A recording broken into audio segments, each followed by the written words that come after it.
तुम्ही म्हणत असाल भाऊ पोरगी पाहायला चालला काय व्हाईट शर्ट घालून? अरे भाऊ विषय तसा नाहीये. आज आमचा सेंड ऑफ. आम्ही कोण एवढं जोरात जातोय मित्रांनो तुम्हाला माहिती का? आम्हाला अगोदरच फोन आलता आमच्या क्लासच्या पोराचा, म्हणे भाऊ लवकर कार्यक्रम चालू झालेला आहे. म्हणलं भाऊ आलोच ना 500च्या स्पीडनं. पेट्रोल भरणारे जे दादा होते ना त्यांना बोललो आमचा नंबर लावा लवकर आणि टाका 5000चं पेट्रोल, आम्हाला लवकर जायचंय बरं का पुढं. मित्रांनो आपले 3K करून टाका बरं का लवकरात लवकर. हिरो दिसलो पाहिजे ना मित्रांनो, एकदम केस ओके करून घेतले मी. जे पोरं काढत नाही का मिरर मध्ये सेल्फी म्हणजे आरशामध्ये हो, म्हणजे मी पण काढून बघतो म्हणलं आता. आणि त्यात एक उपरवाडा निघला, आबाईची गाडी पंक्चर झाली इथं लावली आम्ही तिला पंक्चरला. बरं झाली इथंच पंक्चर झाली, पुढे झाली असती तर अवकाळ झाले असते.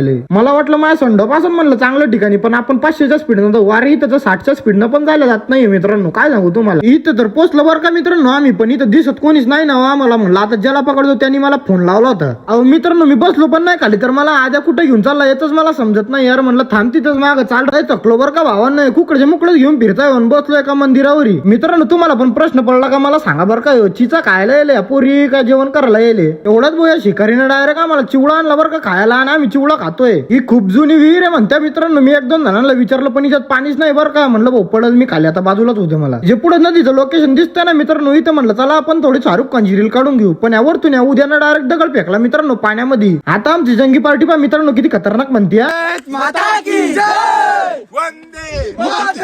मग म्हणलं आता झाडावर चढून बघू, पण झाडावर काय चढता येत नव्हतं. बोन बसलो डायरेक्ट जेवायला. या शिकारीने तर एवढं मोठं घेऊन ठेवलं याच्या पुढं. जाऊ द्या आता वेळ झालेली होती फोटो काढायची, पण कोणीच फोटो काढायला येत नव्हतं बरं का. आणि मी बसलो डायरेक्ट खाली. म्हणलं आता मीच बसल्याशिवाय काय होणार नाही.